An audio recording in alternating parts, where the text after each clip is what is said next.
Assalamualaikum warahmatullahi wabarakatuh. Kawan-kawan semua, alhamdulillah alamin. Asyhadu an la ilaha illallah wa la syarikalah wa asyhadu anna Muhammadan abduhu wa rasuluhu la nabiyya ba'da.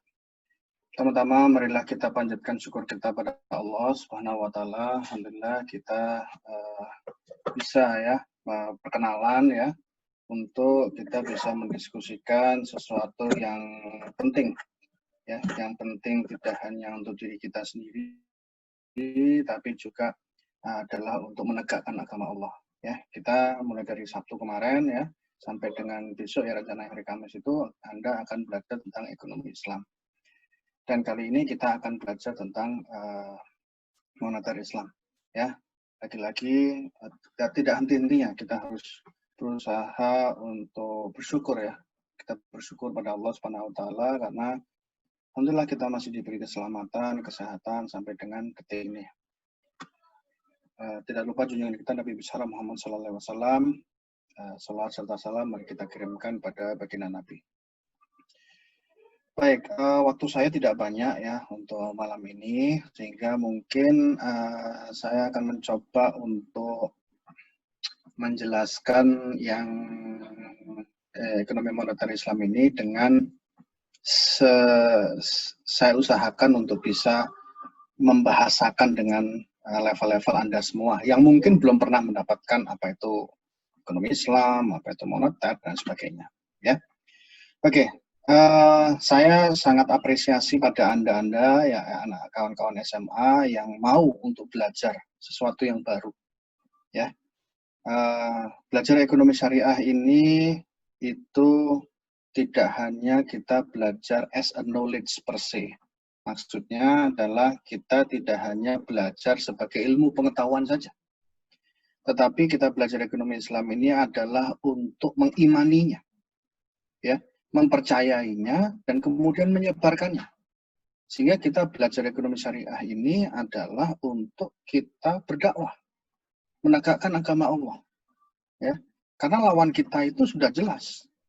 Lawan kita itu adalah ekonomi-ekonomi yang tidak sesuai dengan Al-Quran. Pemumpukan harta untuk kepentingan pribadi, kemudian kapitalisme dan sebagainya itu. Nah, itu yang harus kita lawan. Tentunya kita lawan bukan dengan otot. Kita lawan bukan dengan demo-demo, bukan. Tapi kita lawan dengan ide, dengan tulisan, dengan ajakan. Ya, kita berdebat. Ya, saya ya alhamdulillah beberapa kali ke luar negeri ini pernah juga ada suatu masa di mana saya berdebat dengan orang asing tentang ekonomi Islam dan sebagainya, gitu ya. Tapi nggak ada masalah. Itu yang kita tugas kita sebagai seorang Muslim itu adalah mengajak, memberitahukan, mengajak. Ya. Oke, sebelum saya mulai kepada moneter Islam ya, saya perlu awali dulu dengan yang dasar dulu ya. Kita belajar bahwa Islam itu adalah agama yang lengkap, ya, agama yang lengkap yang mengatur banyak hal, ya. Tidak hanya mengatur hal-hal yang paling kecil pun itu diatur. Contohnya, kita masuk kamar mandi harus mendahulukan kaki kiri, sebaliknya kaki kanan untuk keluar dari kamar mandi. Itu kan hal yang sangat remeh, sangat kecil, sangat ya pokoknya remeh lah. Itu diatur dalam Islam. Ya, itu diatur. Artinya apa? Artinya sekecil itu pun diatur, apalagi sesuatu yang kemudian masalah kesehatan, masalah udah pasti diatur. Ya, udah pasti diatur. Jadi contohnya misalnya saya buat analogi semacam ini ya. Anda mungkin kalau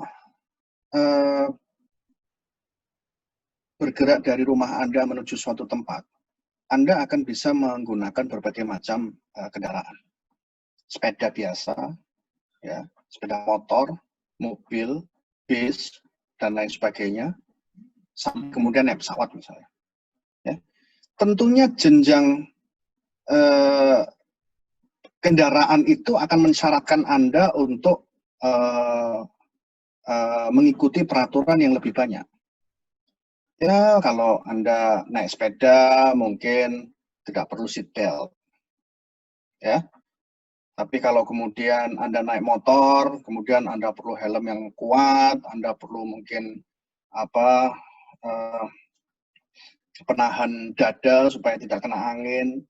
Begitu juga kalau kemudian pakai mobil, pakai seatbelt. Artinya semakin Anda level dari jenis kendaraan yang Anda pilih itu semakin sophisticated, itu mensyaratkan Anda untuk tahu peraturan atau mengikuti peraturan. Contohnya misalnya, itu sepeda yang mungkin ini ya, saya kasih ekstrim yang lain. Anda mau ke bulan, Anda naik pesawat ulang-alik. Anda membutuhkan pengetahuan yang luar biasa tentang bagaimana Anda bisa mengendarai gitu ya pesawat ulang-alik. Peraturan itu justru lebih banyak. Kenapa peraturan itu ada? Agar orang tersebut bisa selamat sampai bulan. Naik sepeda, agar anak tersebut bisa selamat sampai tujuan. Naik mobil, perlu seatbelt, perlu macam-macam, agar selamat. Jadi peraturan itu kalau Anda ikuti, itu akan selamat. Semakin jenjangnya itu semakin sophisticated, itu peraturannya semakin banyak. Untuk apa? Untuk keselamatan. Begitulah Islam. Islam itu peraturannya banyak sekali. Sampai yang kecil-kecil, sampai yang saya jelaskan tadi.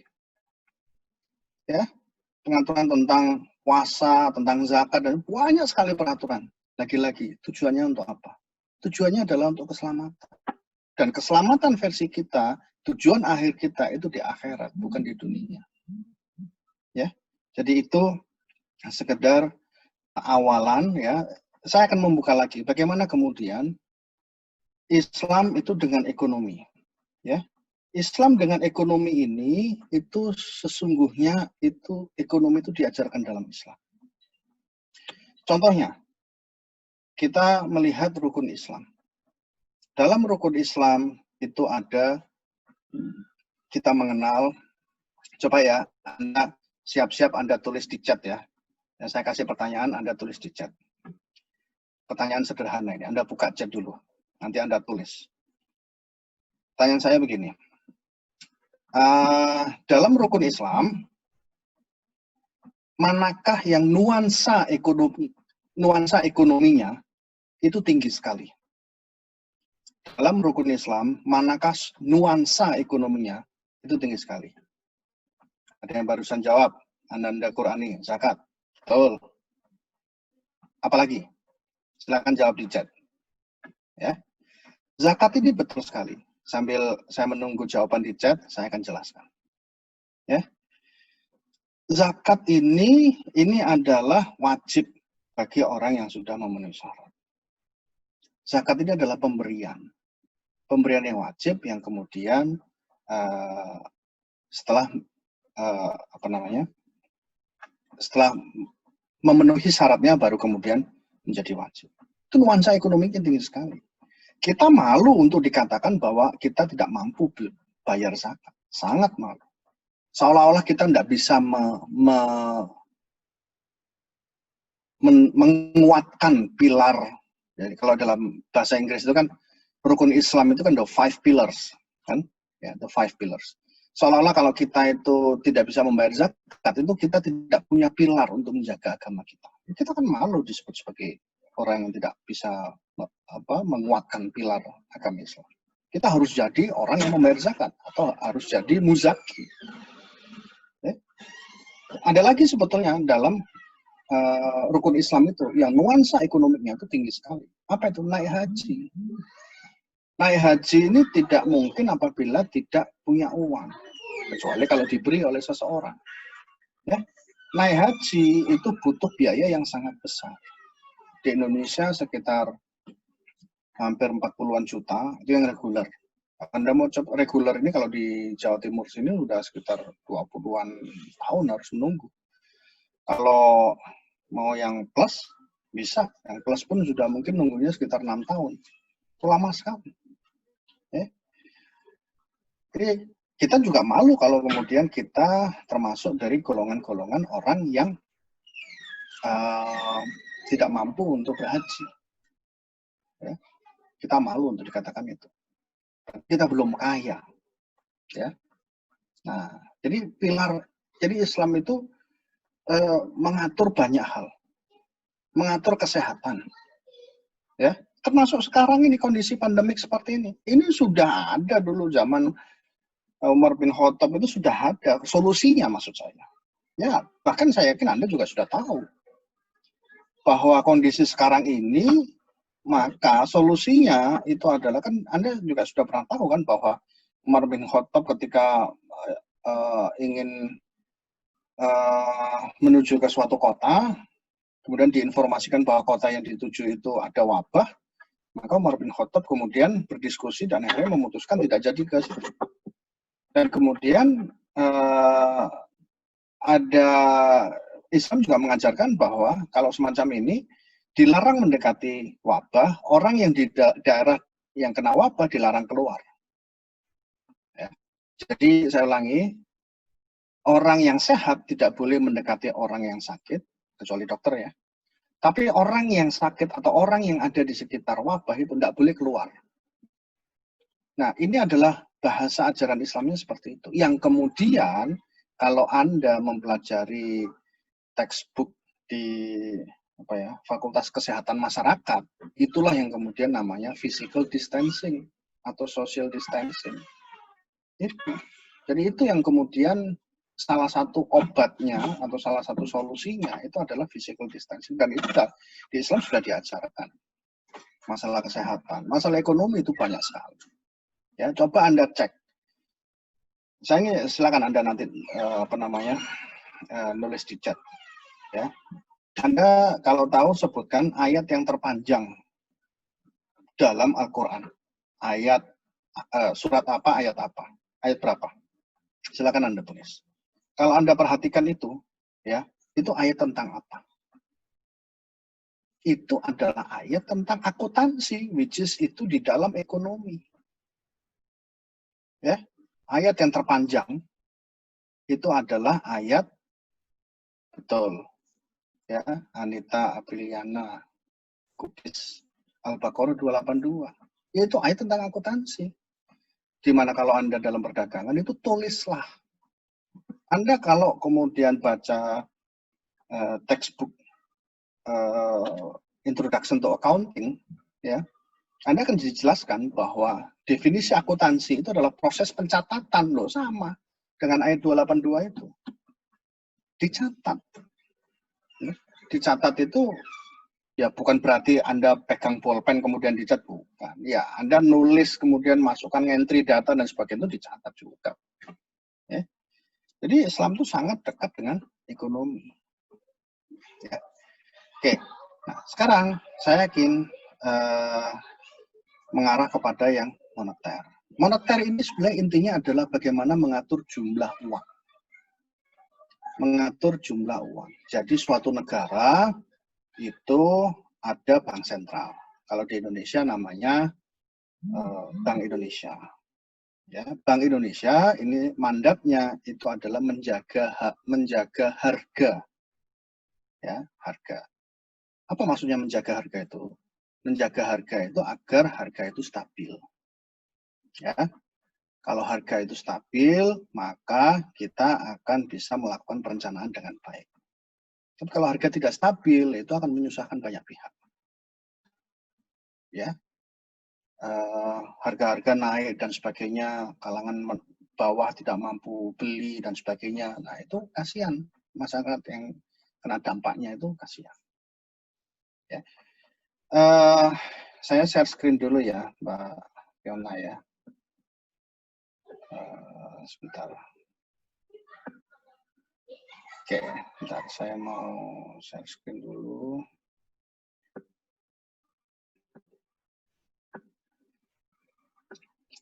Nanti kasih kode saya kalau Anda melihat PPT saya. Sudah terlihat belum? Sudah kok, Pak. Sudah ya, mudah-mudahan nanti adik SMA juga sudah lihat. Bisa lihatnya ya. Oke. Kita akan masuk pada moneter. Nah, dalam moneter, Anda sekarang itu tentunya memegang uang. Ada di dompet, ada di bank, dan lain sebagainya. Ya. Sebelum uang itu ada, ya, ada zaman yang kemudian, mungkin ini sebaiknya, ya, ada zaman yang disebut sebagai zaman barter. Ya, mungkin aja saya coba untuk ya, gini. Gimana saya bisa ngelihat chatnya ya kalau dalam suasana, kalau dalam format ini ya? Atau gini aja, apa namanya? Silahkan bantu saya menjawab ya. Silahkan bantu saya menjawab. Jadi kita nggak pakai chat sekarang, supaya kita, saya ingin apa namanya? Anda jawab pertanyaan saya sehingga kelas ini akan hidup. Ya, sebelum adanya uang, maka kita mengenal adanya barter. Oke, silakan di antara Anda yang tahu apa itu barter, silakan buka mic-nya dan kemudian jawab. Sekarang. Barter adalah pertukaran barang. Ya, terima kasih. Silakan menjawab yang jawabannya berbeda. Kalau jawabannya sama, enggak usah dulu. Yang jawabannya berbeda. Belum ada. Oke. Pertukaran barang. Ya. Itu betul tapi kurang lengkap. Ya. Jadi barter itu ada kondisi di mana dua orang itu saling membutuhkan. Ya. Atau dalam bahasa Inggrisnya itu disebut sebagai double coincidence of wants. Nah, double berarti dua. Ini punya barang, ini juga punya barang. Ya, jadi kalau ini punya barang mau diberikan kepada ini, tapi ini nggak punya barang untuk diberikan kepada sini, itu nggak bisa. Dan ini harus coincidence of wants. Keinginannya itu harus pas. Ini misalnya saya ilustrasikan ya. Ini kotak, ini lingkaran. Terserah Anda bisa menyebut barang itu apapun. Ini kotak, ini lingkaran. Nah, katakan ini si A ya, ini si B. Si A ini kepingin lingkaran ini. B itu juga kepingin kotak ini. Nah, kan kita sudah memenuhi nih, double coincidence of one. Tetapi yang B inginkan atas pertukaran dengan lingkaran ini, itu besarnya kotak bukan segini. B itu menginginkan besaran kotaknya segini, padahal yang dipunyai A itu segini. Nah, berarti apa? Berarti keinginan ini tidak sepenuhnya bisa dipenuhi oleh keinginan ini. Jadi ininya masih pun belum sepenuhnya bisa terjadi. Kalau si A ini menginginkan lingkaran ini sebesar ini untuk ditukar dengan ini, nah itu baru keinginannya A. Dan B juga ridho, rela bahwa bersedia untuk memberikan lingkaran ini untuk ditukarkan pada kotak sebesar ini yang diinginkan oleh B, sama-sama ridho dua-duanya, baru ini terjadi. Barter. Ya.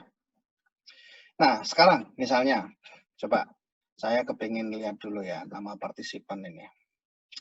Saya cuma baca aja dari sini ya.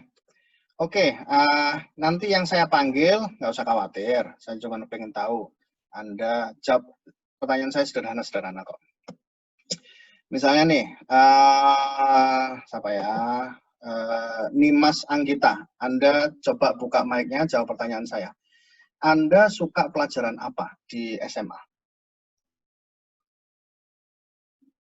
Halo? Halo Pak, ya saya suka ekonomi Pak. Ekonomi, ya, oke. Oke, terima kasih. Ya Pak. Oke, kemudian Mbak Nimas tadi ya. Misalnya, katakan si B ini taruhlah tetap si B ya. Nah, Mbak Nimas ini suka ekonomi, sehingga kemudian S1 ngambil ekonomi, ekonomi Islam, S2 ekonomi Islam, S3 ekonomi Islam, atau kan ekonomi biasa. Misalnya ya, yang penting ekonomi. Kalau Anda sampai belajar S2, S3, apalagi di Amerika, ya, seperti S2 saya di Amerika, maka Anda akan belajar banyak masalah matematika. Jadi Anda salah kalau misalnya Anda mau belajar ekonomi itu untuk menghindari matematika, itu salah sebetulnya. Nanti di ekonomi Islam juga belajar matematika ekonomi. Apalagi kalau kemudian S2, S3 Anda di Amerika, Anda akan belajar banyak sekali tentang ekonomi. Ya, tentang optimalisasi, bagaimana yang optimal dan sebagainya itu, ya. Ini saya kasih contoh ya, saya kasih contoh supaya Anda punya pandangan ya. Dulu saya pernah ngobrol sama kawan saya orang Indonesia yang ngambil S3 ekonomi di Amerika. Nah, kemudian saya ngobrol ya, waktu itu masih pakai Yahoo Messenger kalau Anda masih ingat gitu ya. Dia waktu itu sedang mengerjakan microeconomics advance ya, advance microeconomics, nama mata kuliahnya itu. Dan kemudian saya ngobrol-ngobrol dan dia mengatakan, oh ini soal ini susah sekali. Kenapa? Karena ini matematika, ya, matematikanya harus kuat untuk bisa menjelaskan ini. Terus dia ngasih satu soal ke saya. Soalnya semacam ini yang dia, soal ujiannya dia itu. Ada dua anak mahasiswa, A dan B. Dua-dua mahasiswa ini sama-sama sedang akan mengikuti ujian. Ya. Yang A itu belajar, yang B itu tidak belajar. Pertanyaannya, manakah yang akan lulus ujian? Buktikan dengan matematika. Nah, seperti itu. Itu adalah soal-soal di S3 ekonomi. Itu adalah pelajaran microeconomics, karena kaitannya dengan perilaku. Dan perilaku itu harus bisa dimodelkan matematika. Ya, ini akan sangat menarik kalau Anda menguasai matematika. Oke, lanjut, Mbak Nimas. Anda suka ekonomi, ya. Terus kemudian, katakan si B ini, ya, si B ini adalah petani.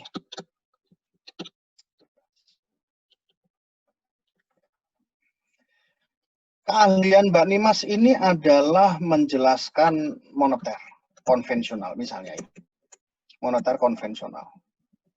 Ya, dengan central bank, dengan industri perbankan dan sebagainya, itu keahlian Anda. Terus kemudian suatu saat, jadi asumsikan Mbak Nimas ini hidup dalam masa barter. Ya. Tidak ada uang.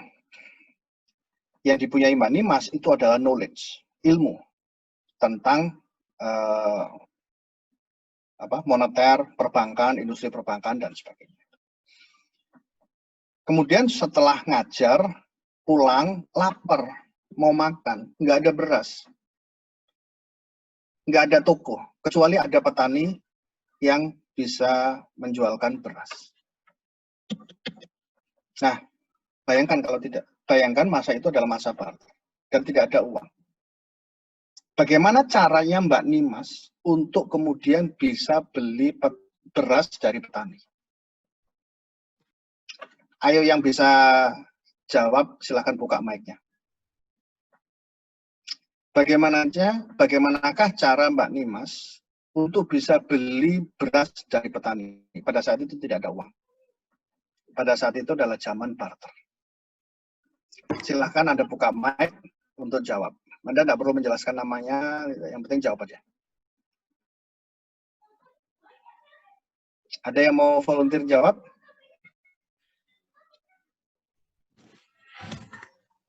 Ya, silakan. Kelihatannya sudah ada mic yang dibuka. Menukarkan ilmu yang didapatkan Mbak Nimas dengan beras dari petani. Persis. Ya, persis. Yang tadi barusan jawab, betul. Ya. Jadi, ini menukarkan ilmunya moneter itu kepada petaninya. Masalahnya adalah apa iya petani itu mau mendengarkan ilmu moneter? Ya. Kalau tidak ketemu bagaimana? Oh, berarti Mbak Nimas harus mencari petani yang mau mendengarkan. Dan kesepakatannya itu harus jelas. Mbak Nimas harus berapa jam ngasih materi moneter. Topiknya apa? 1 jam. 1 jam itu ekuivalen sama berapa kilogram beras. Nah, itu harus pas. Ya. Kalau misalnya Mbak Nimas, saya 1 jam, saya mau 20 kilo. Petaninya, wah 1 jam ya 1 kilo, Pak. Kalau itu tetap tidak ada agreement-nya ya berarti tidak akan bisa terjadi pertukaran tersebut. Nah, coba bayangkan, begitulah suasana barter itu. Betapa susahnya Mbak Nimas itu untuk mencari petani yang mau mendengarkan moneter. Susah kan? Akhirnya kemudian kondisi masyarakat itu, kemudian bagaimana caranya? Ya sudah, kalau gitu harus ada satu media di mana semuanya itu menerima media tersebut sebagai alat tukar.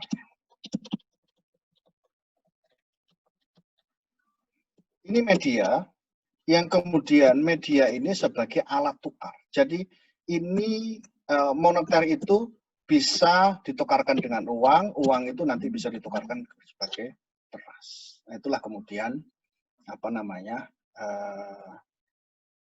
atau uang itu adalah pengganti dari barter. Ya, pengganti dari barter. Oke. Itu terkait sama barter. Saya kasih soal yang lain. Oh ya, ini penjelasan tadi. Hujan. Saya mau nanya sama Anda nih. Anda kalau dikasih pilihan ya, Anda silahkan buka mic-nya dan menjawab. Anda kalau dikasih pilihan, Anda mau hujan air apa hujan uang? Anda pilih mana? Ayo, silakan. Silakan Anda jawab. Anda kalau dikasih pilihan, Pak, saya mau hujan uang aja, Pak. Saya males belajar. Saya kalau ada uang, saya nggak perlu belajar. Saya toh sudah dapat uang, bisa beli apa saja. Apakah itu, ataukah saya hujan air aja, Pak? Normal-normal aja, Pak. Nah, silakan. Siapa yang mau jawab? Hujan air. Kenapa? Karena air adalah sumber kehidupan. Percuma kalau kita punya uang tapi tidak ada air. Iya, ini Mbak Veta ya. Ya. Oke, terima kasih. Air adalah sumber kehidupan. Ya, alhamdulillah. Oke, siapa lagi yang mau jawab? Ya, oke, saya lanjut. Saya jawab sekarang. Saya kasih ilustrasi begini ya.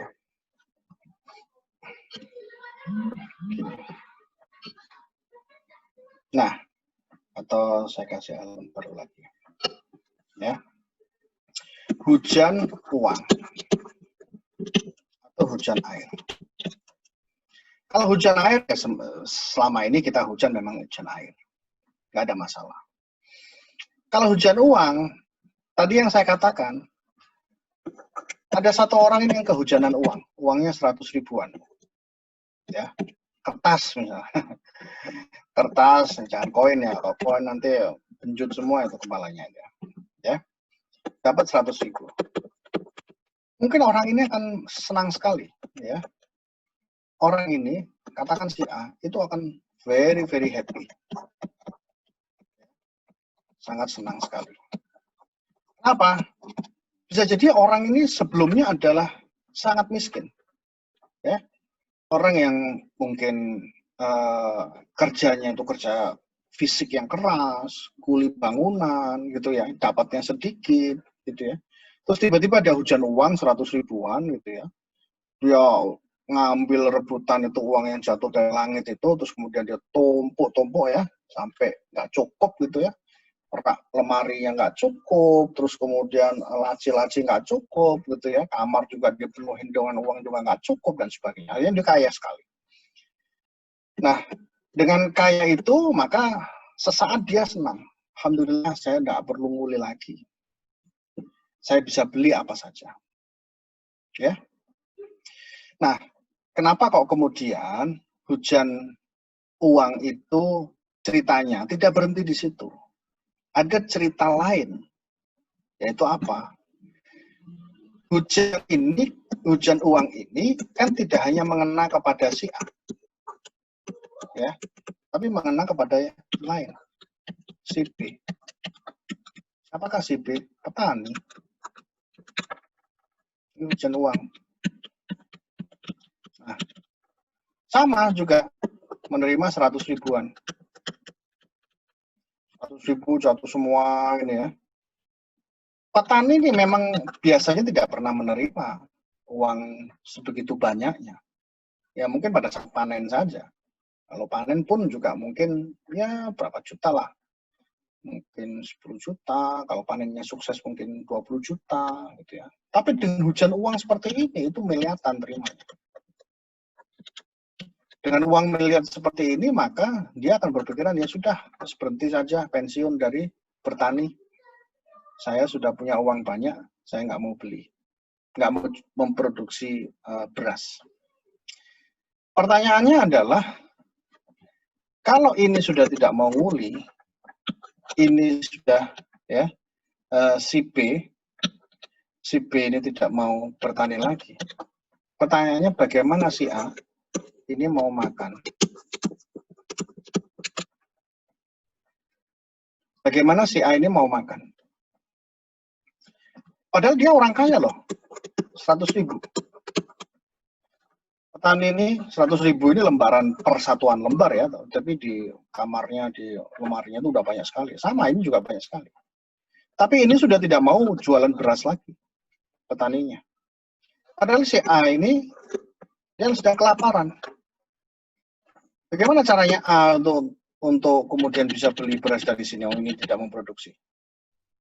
Pasti A akan mengasih kompensasi. Kalau sekarang misalnya harga normal ya, harga normal itu 1 kilo kalau Anda ke pasar gitu ya taruhlah ada yang 15.000 lah ya kualitas bagus ya. Misalnya ya, 1 kilo beras itu 15.000. Ya, ada yang 8.000, yang taruhlah yang kualitas bagus 15.000. Nah ini si A ini mau beli beras yang dari petani, tapi petani sudah nggak mau memproduksi, pokoknya dia udah nggak mau bertani lagi. Bagaimana caranya? A pasti akan ngomong sama si B, Pak petani, saya ini lapar banget, ya. Ya Bapak bertani lagi untuk bisa menghasilkan beras supaya saya bisa beli beras untuk makan. Apa kata petani? Buat apa saya bertani? Saya loh udah punya banyak uang di lemari dan sebagainya. Gitu. Tentu kalau harga normal sebelum hujan uang itu ada 15.000, si A ngomong sama ini, Pak, saya beli 1 kilo 20.000. Petani pasti nggak mau. 20.000? 20.000 itu kecil sekali. Saya itu punya 100 ribuan itu sampai ada di lantai-lantai tidak bisa keambil, udah terlalu banyak di rumah saya. Nah akhirnya apa? Karena A ini lapar sekali, maka harus ada kompensasi dari A ini kepada B ini. Pak, gimana kalau kemudian saya beli 1 kilo 100.000? Mungkin petaninya masih nggak mau, 100.000 masih kemurahan, Mas. Bagaimana kalau A kemudian balik bilang bahwa bagaimana kalau 1 kilo saya beli dengan 10 juta. Misalnya. Ini udah punya miliaran. Juga mungkin masih nggak mau. A kemudian bilang, ya sudah saya beli dengan 1 miliar. Saya beli dengan 1 miliar. 1 kilo. Petani baru kemudian mikir. 1 miliar, tambah dong Mas. 1 miliar saya juga masih ada 1 miliar. Oke lah, 2 miliar. Nah, misalnya gitu. Ini ilustrasi ini aja ya. 2 miliar. Untuk 1 kilo. Petani bilang, oke, 2 miliar saya mau bertani lagi. Akhirnya dia mau bertani lagi. Coba bayangkan, berapa harga awalnya? 15.000. Lah kok sekarang jadi 2M. Apa penyebabnya?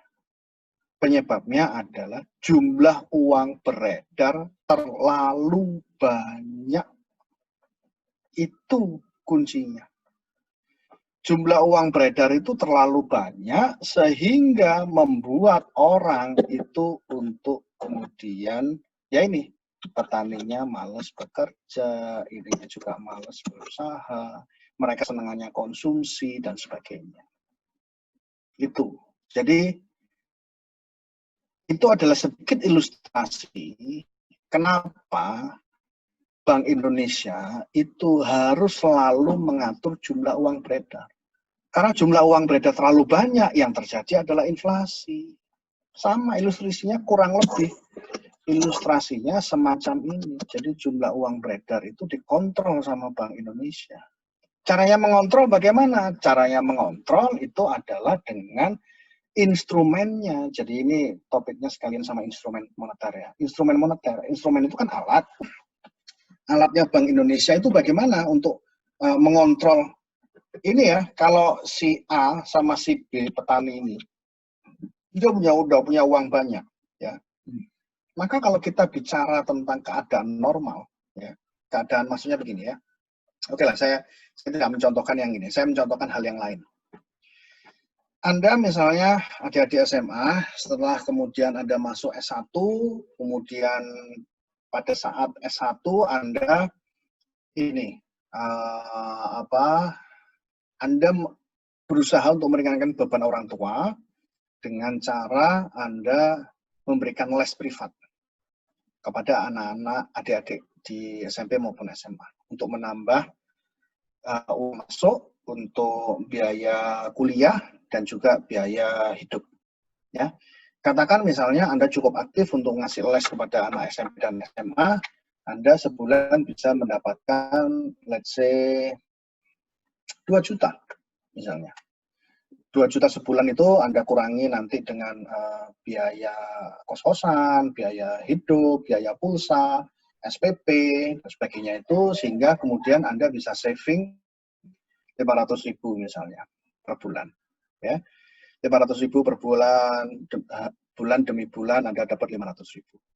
Terus kemudian misalnya Anda sukses di S1 ya, terus kemudian Anda IPK Anda bagus, organisasi Anda bagus, terus kemudian gaji pertama waktu Anda bekerja, Anda asumsikan bekerja di perusahaan minyak misalnya ya, misalnya Pertamina atau British Petroleum, Chevron, Caltex dan sebagainya itu, Shell gitu ya.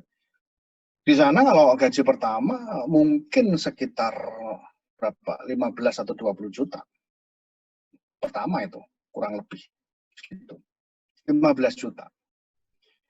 Di awal, waktu Anda masih mahasiswa, itu gaji Anda 2 juta, savingnya 500.000. Pada saat Anda mahasiswa, mungkin HP yang Anda gunakan, ya, dengan gaji Anda seperti itu adalah, ya, HP yang paling murah lah. Android yang paling murah. Ya. Android yang paling murah. Tapi kalau kemudian gaji Anda itu langsung naik 15 juta, ya, kira-kira mau Anda apakan Android lama Anda itu? Anda buang, Anda beli baru lagi kan? Nah, Anda beli baru lagi. Artinya apa nih? Artinya income yang banyak itu akan mendorong konsumsi. Orang yang lebih kaya itu konsumsinya akan lebih banyak. Itu sesuatu yang memang sudah teori terbukti berpuluh-puluh, beratus-ratus tahun. Income yang berlebih, income yang naik, maka konsumsi akan naik. Orang itu berkonsumsi lebih banyak. Ya. Nah, seperti itu ya, income naik, kemudian konsumsi banyak. Caranya ini saya lanjutkan lagi dengan tadi bagaimana cara bank sentral itu untuk menekan inflasi atau menekan kenaikan harga, yaitu dengan instrumennya. Instrumennya apa? Instrumennya adalah suku bunga. Kita bicara belum yang Islamik ya. Suku bunga. Bunga bank dinaikkan. Kalau bunga bank dinaikkan, ya, misalnya, kalau Anda sekarang ke bank Anda naruh uang di bank ya, Anda mungkin nanti akan mendapatkan dana sekitar, mendapatkan bunga sekitar berapa ya, 4% lah setahun. Jadi kalau Anda naruh misalnya 100 juta sekarang, setahun lagi itu mungkin Anda ngelihat tabungan Anda akan jadi 104 juta. Jadi 4%. Ya. Kalau kemudian bank itu menaikkan suku bunganya menjadi 7%, ya, berarti Anda naruh 100 juta, setahun lagi Anda akan dapatkan 107 juta. Nah, kalau Anda punya uang banyak, Anda akan berpikir, ya, saya mau konsumsi atau saya naruh di bank. Ini bunga di bank kebetulan tinggi. Beberapa orang mungkin akan tertarik untuk meletakkan uang di bank dan dia tidak konsumsi. Nah, kalau tidak konsumsi, maka harga-harga itu tidak akan naik. Kenapa? Ya karena orang tidak beli. Kalau orang tidak beli, maka penjualnya akan jual berapa? Pasti akan diturunkan harganya. Nah, itu kemudian akan turun inflasinya, harganya akan turun. Ya, jadi itu cara bank sentral untuk mengurangi harga atau mempertahankan harga dengan cara mengendalikan jumlah uang beredar. Kalau jumlah uang beredar itu terlalu banyak, suku bunganya dinaikkan. Supaya apa? Supaya orang cenderung deposito, naruh uang di bank, sehingga tidak konsumsi. Jadi jumlah uang yang beredar di masyarakat itu menurun. Tapi sebaliknya, kalau melihat ekonomi lesu, butuh dana, gitu ya, maka suku bunga itu harus diturunkan. Dengan suku bunga diturunkan, maka tadi ya, yang 4% tadi kalau suku bunga dinaikkan jadi 7%. Kalau 4% kemudian pemerintah melihat bahwa diturunkan menjadi 1%, Anda yang awalnya naruh uang di bank untuk dapatkan 4 juta setahun, sekarang cuma dapatkan 1 juta setahun. Beberapa di antara masyarakat mungkin akan, waduh kok cuma dapat 1 juta, ya sudahlah saya nggak perlu naruh uang di bank, saya ambil aja, saya gunakan untuk beli-beli. Nah akhirnya jumlah uang yang beredar kembali banyak lagi. Nah, itu cara bank sentral untuk mengatur jumlah uang beredar, yaitu dengan suku bunga sebagai instrumennya. Ya, jadi itu adalah untuk menjelaskan bagaimana hujan uang itu akan menimbulkan inflasi. Kenapa? Karena uang beredar terlalu banyak. Ya, siapa yang harus mengendalikan? Yang mengendalikan adalah central bank. Ya. Nah, ini sekarang kita masuk kepada pertanyaan selanjutnya. Uang harus mengalir. Ini akan mulai, saya akan menjelaskan bagaimana konsep Islamnya. Uang harus mengalir. Nah, kita lihat. Ya. Jawabannya adalah ya, harus. Uang tidak boleh berhenti. Ini udah 8:30.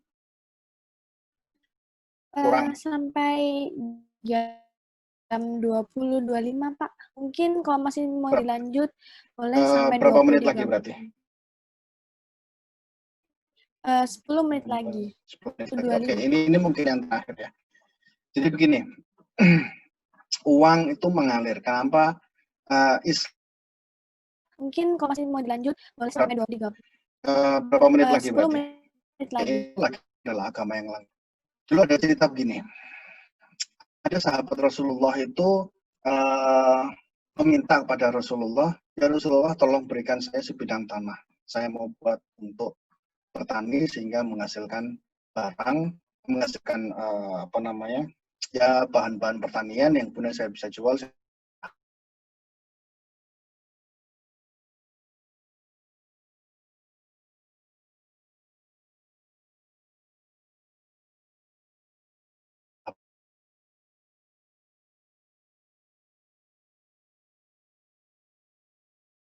Apa itu?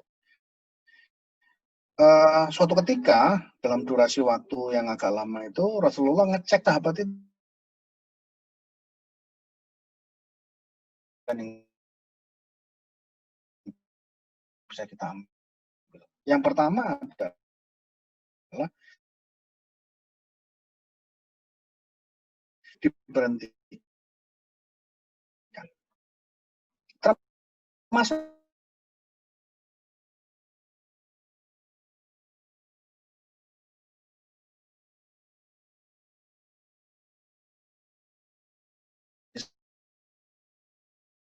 bank syariah, ditaruh DMT, taruh mana-mana gitu ya. Coba 1.000 juta. Anda kalau tahu ya, Anda Kalau tahu apa bagi jualnya. Kalau Anda tanya sama tukang sayur itu, Pak, ini beli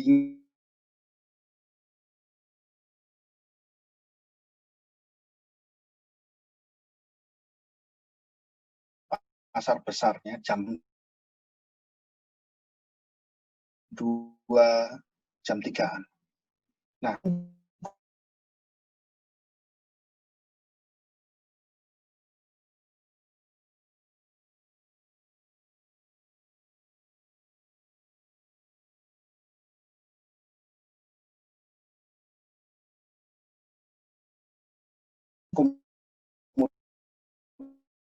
kemudian dia taruh di baknya sepeda, habis sholat subuh dia keliling apa namanya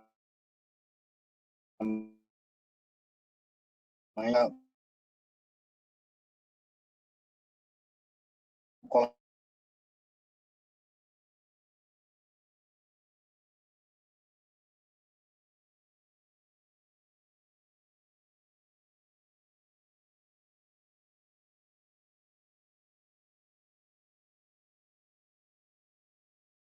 kan relatif tidak perlu jaminan, tidak apa.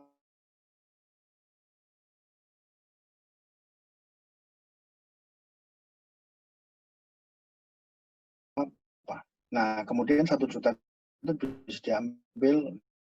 Nah, sehingga menggerakkan ekonomi,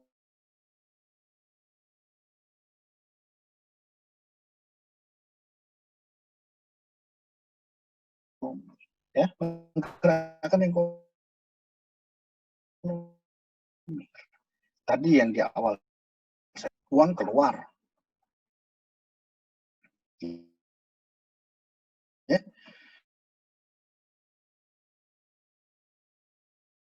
sedekah masa lalu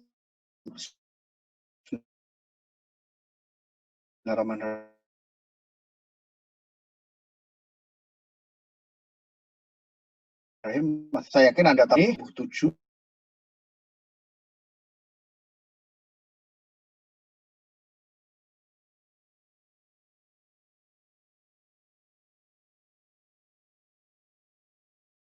atau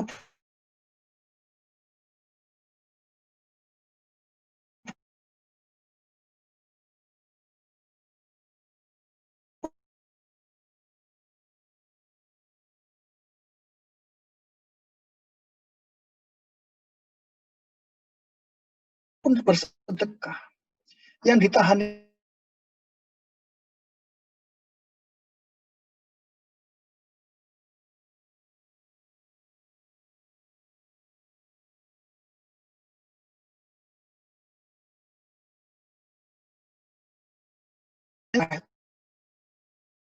itu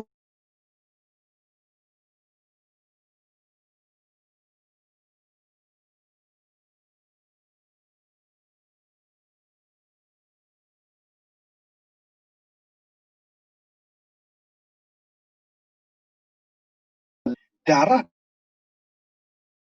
bisa mengalir cepat itu karena apa? Karena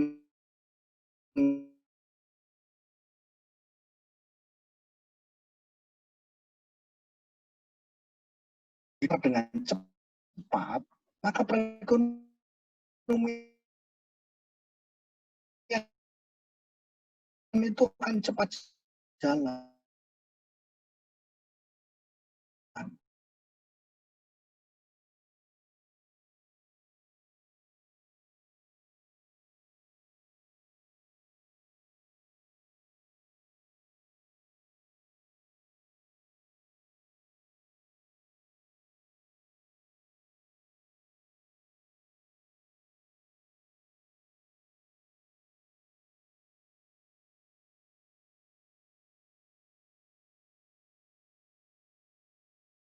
Pipa air yang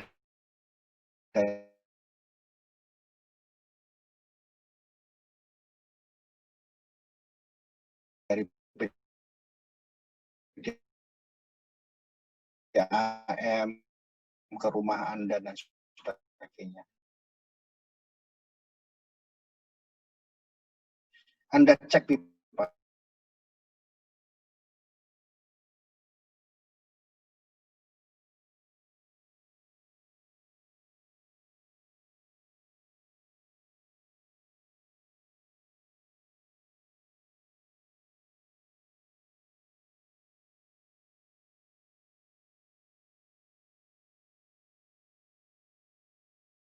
Melihat orang gemuk itu. Orang gemuk itu ya karena lemaknya banyak,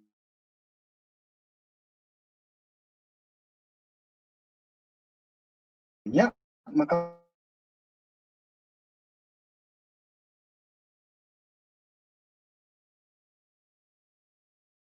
pembuluh darah itu di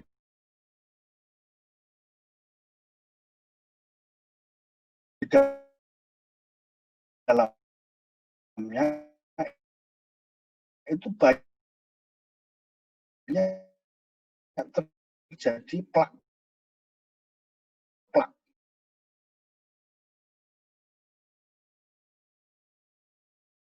sehingga darah itu, makanya darahnya itu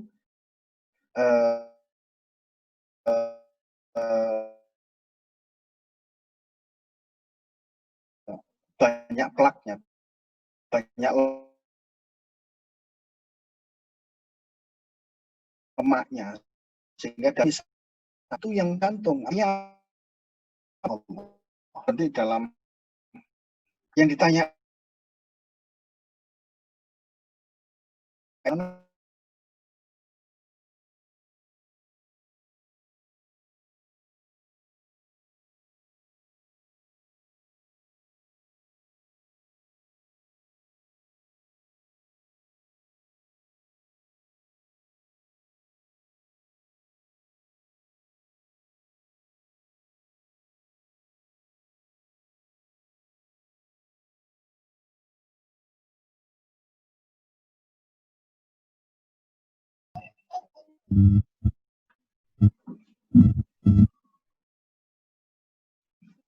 halo,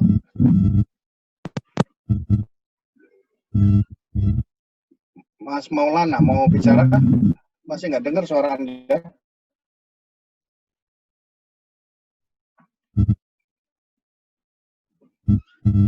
Dari Jayapura, Pak. Dari mana? Jayapura. Jayapura. Oh, Masya Allah. Luar biasa. Terima kasih sudah bergabung ya. Ya, Berarti Pak. di sana ini sudah jam berapa ini? Udah jam 10:30 ya? Iya, Kak. Oh, ya, ya, ya. Iya, Alhamdulillah. Terima kasih. Ada lagi nggak yang jauh juga? Jauh-jauh. Jayapura, Kalimantan, Sulawesi, Sumatera, ada lagi nggak? Nggak ada ya. Oke, ini sudah ada beberapa yang sudah masuk di sini. Ya, oke, bentar ya. Oke, Mbak Latifah. Apakah berbeda kebijakan moneter Islam sama kebijakan moneter konvensional? Oke, begini. Saya akan menjawab yang besarannya dulu ya, tidak mengarah kepada moneternya, khusus moneter. Ekonomi Islam sama ekonomi konvensional. Ya. Bedanya banyak. Saya hanya menjelaskan dua saja. Yang pertama itu adalah sebetulnya dua ini bermuara pada satu ya. Tujuannya. Kalau tujuan ekonomi Islam itu adalah kesejahteraan yang hakiki, yaitu kesejahteraan yang tidak hanya di dunia. Saya garis bawahi. Tidak hanya di dunia, tapi juga di akhirat. Itu yang utama justru yang di akhirat ini.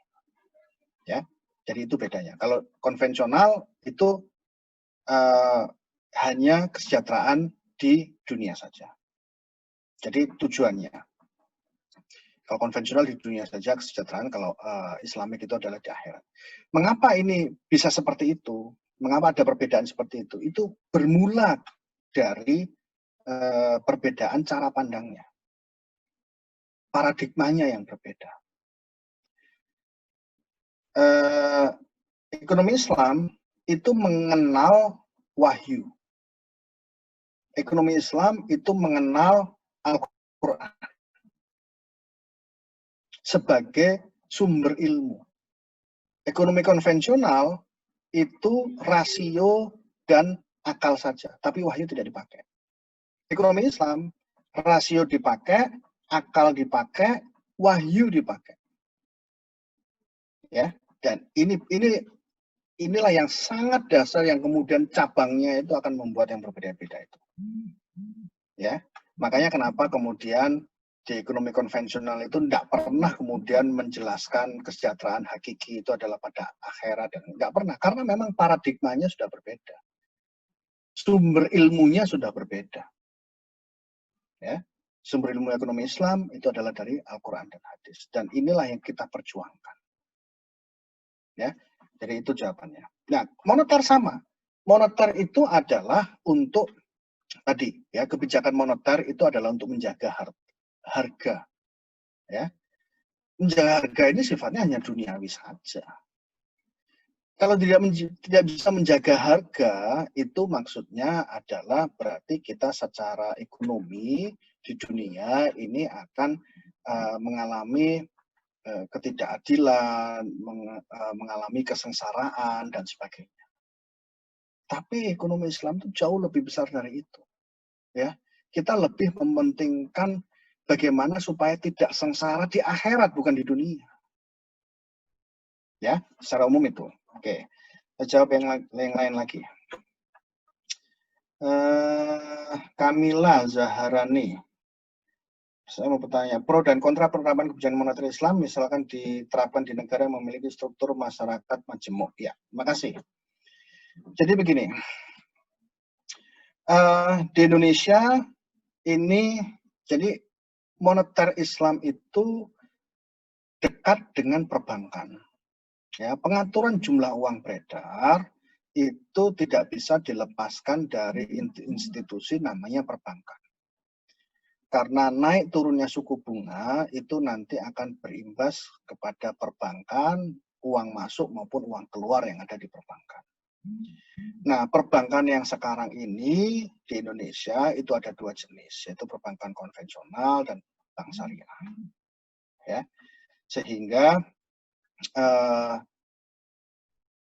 bank syariah ini sudah ada syariah expertnya, Dewan Pengawas Syariahnya, untuk melihat mana-mana transaksi-transaksi yang tidak diperbolehkan dalam Islam. Bank konvensional itu tidak ada Dewan Pengawas Syariahnya. Ya. Nah, Anda nanti perlu tahu itu sebetulnya yang dilarang di bank konvensional itu apa.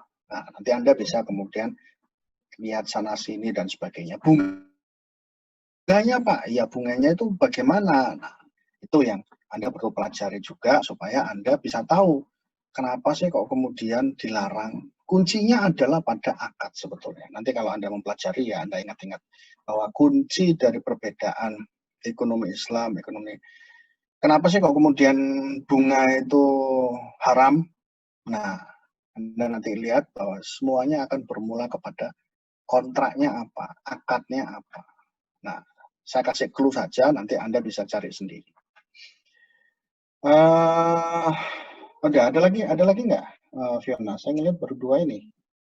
Iya, mungkin ada adik-adik yang masih mau nanya lagi. Silakan, kurang satu pertanyaan. Anda para mahasiswa, Anda bisa nanti cek YouTube saya. Ya, belum banyak videonya karena saya masih sedang membuat. Nanti Anda bisa subscribe di sana. Anda tulis saja nama saya, Raditya Sukmana, gitu ya. Nanti Anda akan muncul. Saya baru membuat 2 video, yaitu bidang saya wakaf ya, moneter juga, bidang saya juga wakaf. Dan ada nanti di situ wakaf, saya pernah membuat wakaf untuk fisherman. Jadi kalau Anda menulis wakaf for, ini saya tulis di chat ya, wakaf for fisherman, nah itu Anda di YouTube, ini Anda copy aja, Anda cek di YouTube, nanti akan muncul 2 video saya, part 1 sama part 2, itu tentang wakaf. Dan wakaf ini sesuatu yang sangat luar biasa dan sangat terbuka untuk dikembangkan di Indonesia.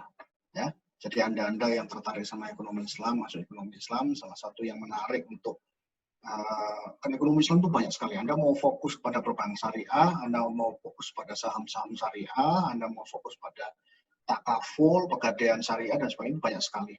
Dan salah satu yang cukup menjanjikan ini adalah Anda bisa mempelajari wakaf. Ya, gitu. Nanti silakan Anda lihat videonya kalau Anda mau ngobrol di sana, komentar silakan. Oke, ada lagi, Fiona? Kalau udah nggak ada pertanyaan, kami tutup saja, kami cukupkan untuk sesi jawabnya. Terima kasih kepada Profesor Raditya atas waktu dan ilmunya. Semoga dapat bermanfaat bagi kita semua. Amin.